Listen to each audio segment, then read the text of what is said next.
ఒక దేశం, దాని మొత్తం ఇంధన వ్యవస్థ కేవలం కొద్ది వారాల్లోనే కుప్ప కూలిపోతే ఎలా ఉంటుంది? దాని పర్యవసానాలు ఊహకైనా అంతుతాయా? మనమిప్పుడు చూడబోయేది సరిగ్గా అలాంటి ఓ కథే. క్యూబాలో 2026లో జరిగిన ఇంధన సంక్షోభం వెనుక ఉన్న అసలు కథ. ఒక్కసారి ఊహించుకోండి, ఒకరోజు ఉదయాన్నే లేచేసరికి దేశంలో ఒక్క చుక్క పెట్రోల్ లేదు, డీజిల్ లేదు, చివరికి విమానాలకు కూడా ఇంధనం లేదు. ఎలా ఉంటుంది? ఇదేదో సినిమా కథ కాదు. ఫిబ్రవరి 2026లో క్యూబా ప్రజలు ఎదుర్కొన్న కఠినమైన వాస్తవం.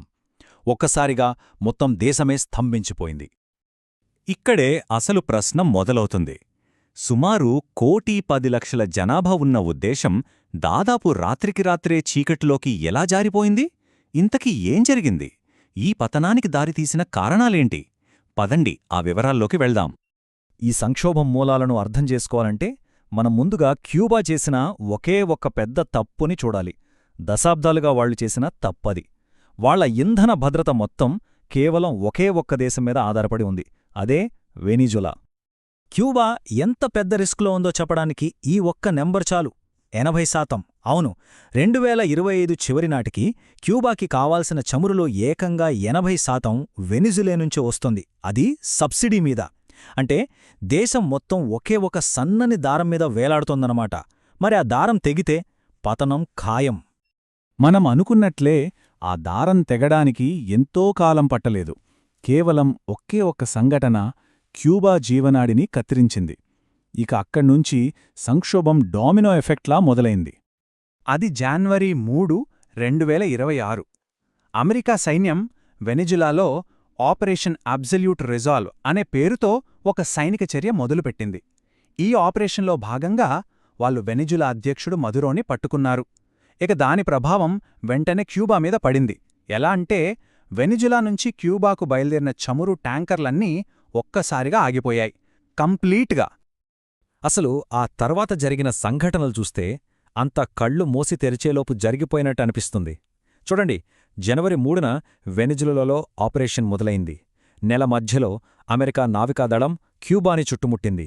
జనవరి 29న ఒక పవర్ఫుల్ ఎగ్జిక్యూటివ్ ఆర్డర్ పాస్ అయింది. ఇక ఫిబ్రవరి మొదటి వారానికల్లా వాళ్లకు చివరి ఆశగా ఉన్న మెక్సికో కూడా చేతులెత్తేసింది.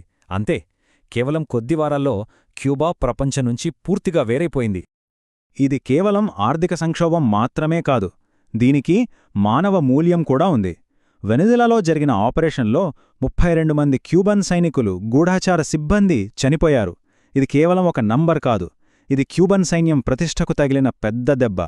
ప్రభుత్వం ఏం చేయాలో తెలియని ఒక రకమైన పక్షవాత స్థితిలోకి వెళ్ళిపోయింది. సరే, ఒకవైపు వెనిజులా సాయం ఆగిపోయింది, మరోవైపు సైనికంగా దెబ్బతిన్నారు. ఇప్పుడు అమెరికా తన వ్యూహంలో నెక్స్ట్ స్టెప్ తీసుకుంది, ఇంకా కఠినమైన స్టెప్. వాళ్ల లక్ష్యం ఒకటే, క్యూబాని ఆర్థికంగా, దౌత్యపరంగా పూర్తిగా ఒంటరిని చేసేయాలి. దీనికోసం వాళ్లు వాడిన ఆయుధమే ఎగ్జిక్యూటివ్ ఆర్డర్ 14380. ఇది చాలా పవర్ఫుల్ ఆర్డర్ తెలుసా? సింపుల్గా చెప్పాలంటే, ఏ దేశమైనా క్యూబాకు చమురు అమ్మడానికి ట్రై చేస్తే ఆ దేశం అమెరికాకు చేసే ఎగుమతుల మీద భారీగా ట్యాక్సులు వేస్తారు. అంతే, ఇదొక మాస్టర్ స్ట్రోక్. ట్రేడ్నే ఒక వెపన్గా మార్చేశారు. ఈ ఆర్డర్ టార్గెట్ స్పష్టంగా మెక్సికోనే.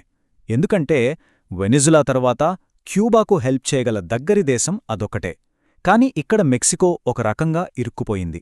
వాళ్ల ఎగుమతుల్లో 80% అమెరికాకే వెళ్తాయి. ఇప్పుడు ఆ ట్రేడ్ మీద భారీగా ట్యాక్సులు పడతాయని బెదిరిస్తే ఏం చేస్తారు? వాళ్లకు వేరే ఆప్షన్ లేదు, క్యూబాకు సాయం ఆపేయాల్సిందే. వాళ్ల మధ్య ఉన్న చారిత్రక స్నేహం ఆర్థిక అవసరాల ముందు ఓడిపోయింది. ఇలా బయటి ప్రపంచం నుంచి వచ్చే అన్ని దారులు మూసుకుపోయాయి. క్యూబా పూర్తిగా ఒంటరైపోయింది. ఇక ఇప్పుడు ఈ సంక్షోభం అసలు స్వరూపం, దాని భయంకరమైన ప్రభావం దేశం లోపల కనిపించటం మొదలైంది. ఫిబ్రవరి 10, 2026. ఈ తేదీని గుర్తుపెట్టుకోవాలి. ఆ రోజు క్యూబా అధికారికంగా ఒక ప్రకటన చేసింది. తమ దగ్గర విమానాలకు వాడే జెట్ ఇంధనం పూర్తిగా అయిపోయిందని. దాని ఫలితమేంటో తెలుసా? మొత్తం దేశ గగనతలాన్ని అంతర్జాతీయ విమానాల కోసం మూసేశారు. రాజధాని హవానా మాత్రమే కాదు, వరాడేరో, కాయో కోకో లాంటి ఫేమస్ టూరిస్ట్ స్పాట్స్తో సహా మొత్తం 9 ఇంటర్నేషనల్ ఎయిర్పోర్ట్లు మూతపడ్డాయి. అంటే లక్షలాది మంది ఆధారపడి బతుకుతున్న టూరిజం అనే క్యూబా ఆర్థిక వ్యవస్థ వెన్నుముక ఒక్క దెబ్బతో విరిగిపోయిందన్నమాట. పరిస్థితి ఎంత దారుణంగా తయారైందంటే క్యూబా టూరిజం ఆల్మోస్ట్ జీరోకి పడిపోయింది. క్యూబాకి వెళ్లాలనుకున్న టూరిస్టులందరూ డొమినికన్ రిపబ్లిక్, మెక్సికోలోని కాన్కున్ లాంటి పక్క దేశాలకు వెళ్ళిపోయారు.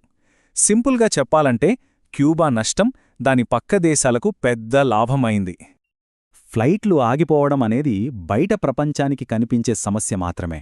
కాని దేశం లోపల ప్రజలు అనుభవించిన నరకమంతా ఇంతా కాదు. ఇంధనం లేకపోవడంతో దేశం మొత్తం పవర్ గ్రిడ్ ఫెయిల్ అయింది. దానివల్ల ప్రజలు రోజుకి సగటున 20 గంటలు 20 గంటలు కరెంటు లేకుండా చీకట్లో గడపాల్సొచ్చింది.